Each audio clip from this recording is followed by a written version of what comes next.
बहुत पुराने समय की बात है। हिमालय की तलहटी में बसा हुआ एक समृद्ध और शक्तिशाली राज्य था आर्यावर्त। चारों ओर हरे भरे जंगल, बहती नदियां, सोने चांदी से भरे बाजार और ऊंची ऊंची प्राचीरों से घिरा हुआ यह राज्य दूर दूर तक अपनी समृद्धि और न्याय के लिए जाना जाता था। इस राज्य के शासक थे महाराज विक्रमसेन, वीर, न्यायप्रिय और प्रजा के सुख दुख को अपना समझने वाले राजा। महाराज विक्रमसेन ने अपने जीवन में कई युद्ध लड़े थे, अनेक दुश्मनों को पराजित किया था, परंतु उनकी सबसे बड़ी जीत युद्ध भूमि में नहीं बल्कि अपने राज्य में शांति और एकता बनाए रखने में थी। प्रजा उन्हें पिता समान मानती थी, किंतु जैसे जैसे समय बीत रहा था महाराज के मन में एक चिंता गहराती जा रही थी उत्तराधिकारी की। महाराज के 4 पुत्र थे, चारों ही वीर, बुद्धिमान और अलग अलग स्वभाव के थे। यही विविधता भविष्य के लिए आशा भी थी और भय भी। सबसे बड़े पुत्र थे राजकुमार आर्यन, ऊंचा का तेजस्वी चेहरा और आंखों में नेतृत्व की चमक। आर्यन बचपन से ही राजकाज में रुचि रखते थे। सभाओं में बैठना, मंत्रियों से चर्चा करना और प्रजा की समस्याएं सुनना उन्हें अच्छा लगता था। वे न्याय को सबसे ऊपर मानते थे और नियमों का पालन सख्ती से करते थे। सेना भी उनका सम्मान करती थी क्योंकि वे युद्ध कला में निपुण थे और सैनिकों के साथ कंधे से कंधा मिलाकर अभ्यास करते थे। दूसरे पुत्र थे राजकुमार वीरेंद्र। नाम के अनुरूप ही उनका स्वभाव था, उग्र और साहसी। वीरेंद्र को युद्ध से प्रेम था। तलवार, भाला, घुड़सवारी, यही उनका संसार था। वे त्वरित निर्णय लेते थे और कभी कभी क्रोध में बह जाते थे।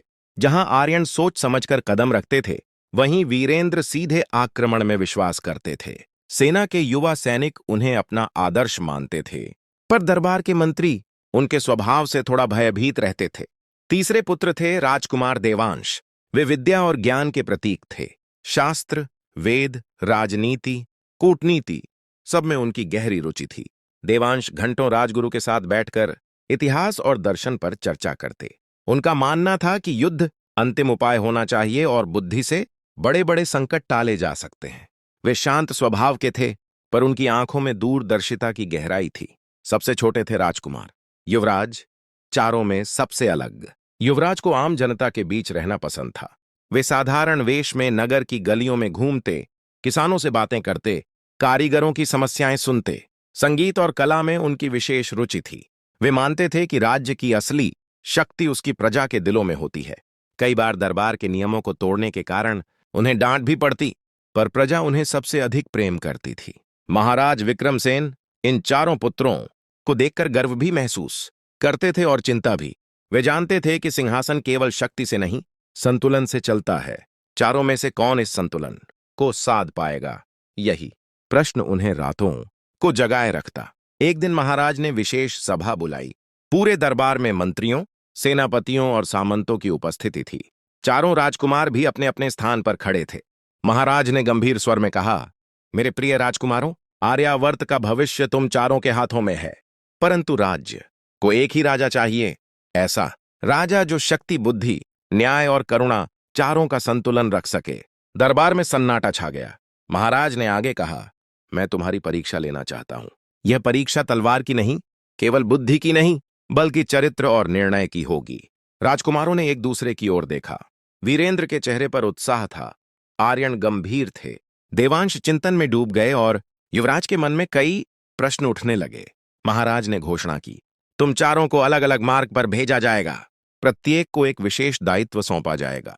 3 महीने बाद तुम लौटोगे और अपने अनुभवों के आधार पर दरबार में निर्णय लोगे। तभी यह तय होगा कि आर्यावर्त का अगला राजा कौन होगा। यह सुनकर पूरे राज्य में हलचल मच गई। कुछ मंत्री प्रसन्न थे, कुछ चिंतित।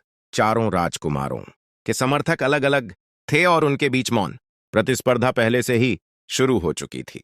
उसी रात महल के एक कोने में महाराज अकेले खड़े आकाश की ओर देख रहे थे। रानी पद्मावती उनके पास आईं। क्या आपको विश्वास है कि यह परीक्षा उचित है? रानी ने धीमे स्वर में पूछा। महाराज ने गहरी सांस ली। मुझे अपने पुत्रों पर विश्वास है, पर राज्य के भाग्य पर नहीं। अगर वे एक दूसरे के विरोधी बन गए तो आर्यावर्त टूट सकता है।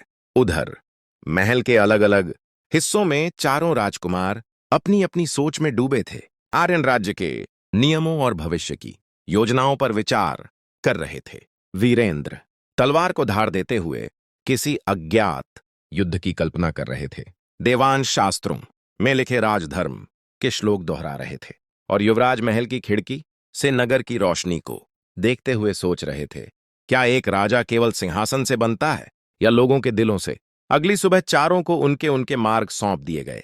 किसी को सीमांत प्रदेश भेजा गया, किसी को पड़ोसी राज्यों से संवाद के लिए, किसी को आंतरिक व्यवस्था सुधारने के लिए और किसी को प्रजा के बीच रहने के लिए। जैसे ही चारों राजकुमार अलग अलग दिशाओं में रवाना हुए, महाराज विक्रमसेन के मन में एक अनजाना भय जाग उठा। उन्हें आभास था कि यह परीक्षा केवल उत्तराधिकारी चुनने की नहीं, बल्कि आने वाले तूफान की भी भूमिका है। आर्यावर्त की धरती पर परिवर्तन की आहट सुनाई देने लगी थी, और यह केवल शुरुआत थी।